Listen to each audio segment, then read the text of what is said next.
Hi dears, ഇന്ന് നമ്മൾ ഉണ്ടാക്കാൻ പോകുന്നത് വളരെ എളുപ്പത്തിൽ തയ്യാറാക്കുന്ന ഒരു 4 മണി പലഹാരമാണ്. കുട്ടികൾക്കും മുതിർന്നവർക്കും ഏറെ ഇഷ്ടമാകുന്ന ഈ വിഭവം ഏറെ ആരോഗ്യപ്രദവുമാണ്. അതിനുവേണ്ടി ഒരു കപ്പ് മൈദ എടുത്തിട്ടുണ്ട്. അത് മിക്സി ജാറിലേക്ക് ഇട്ട് അതിനുശേഷം നമുക്കതിലേക്ക് ഒരു കോഴിമുട്ട പൊട്ടിച്ചിടാം. കുറച്ച് ഉപ്പും ചേർത്തതിന് ശേഷം ഇങ്ങനെ അടിച്ചെടുക്കണം. നല്ല നൈസായിട്ട് അടിച്ചെടുക്കാം. ഇന്ന് ചായക്കടകളിൽ സുലഭമായി കിട്ടുന്ന ഒന്നാണിത്, ഏലാഞ്ചി. അതിലേക്ക് ചേർക്കാനായി നമുക്കൊരു ചെറിയ പഴം ചെറുതാക്കി മുറിച്ചിടാം. കുറച്ച് തേങ്ങ ചിരവിയതും അവിലും ഇതിനാവശ്യമാണ്. ഒരു നോൺ സ്റ്റിക്ക് പാൻ അടുപ്പത്ത് വെച്ച് അല്പം നെയ്യൊഴിച്ച് നെയ്യൊന്ന് മെൽറ്റായതിനു ശേഷം നമുക്ക് ഒരു മുറി തേങ്ങ ചിരവിയത് നമുക്കിതിലേക്കിട്ട് കുറച്ച് 2-3 സ്പൂൺ അവിലും ഇതിലേക്കിട്ട് നെയ്യിൽ വറുത്തെടുക്കാം. പഴമില്ലാതെ തേങ്ങ, പഞ്ചസാര, ഏലക്ക മാത്രമായും ഫില്ലിംഗ് തയ്യാറാക്കാവുന്നതാണ്. മാവിൽ കോഴിമുട്ടയോടൊപ്പം വെള്ളത്തിന് പകരം പാൽ ഒഴിച്ചാൽ ഏലാഞ്ചിയുടെ സ്വാദ് കൂടും.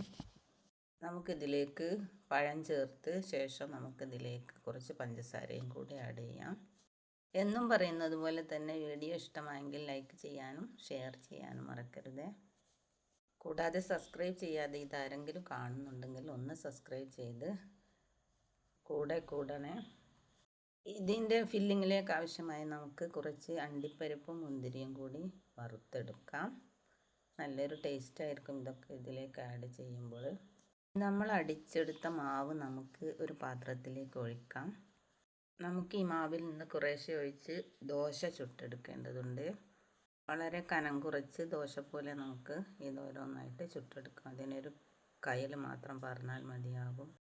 ഒരു ഭാഗം വെന്ത് കഴിഞ്ഞാൽ അടുത്ത ഭാഗം നമുക്ക് മറിച്ചിട്ട് വേവിച്ചെടുക്കണം.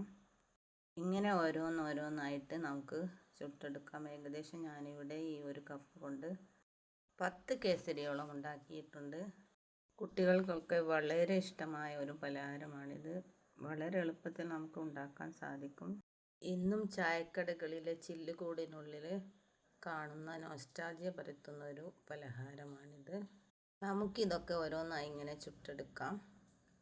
ഇപ്പോൾ നമ്മളെല്ലാം ചുട്ടെടുത്ത് കഴിഞ്ഞു. ഇനി ഇത് ഓരോന്നായിട്ടെടുത്ത് ഇതിലേക്ക് നമുക്ക് ഫില്ലിംഗ് നിറക്കാം. ദോശ ഒന്നെടുത്തിട്ട് നമുക്ക് 2-3 സ്പൂണ് പഴം തേങ്ങ ഫില്ലിംഗ് വെച്ച് 2 വശത്തു നിന്നും ഇങ്ങനെ ചുരുട്ടിയെടുക്കാം. അകത്തേക്ക് ചെറുതായി മടക്കിയും ഇങ്ങനെ ചെയ്യാറുണ്ട്.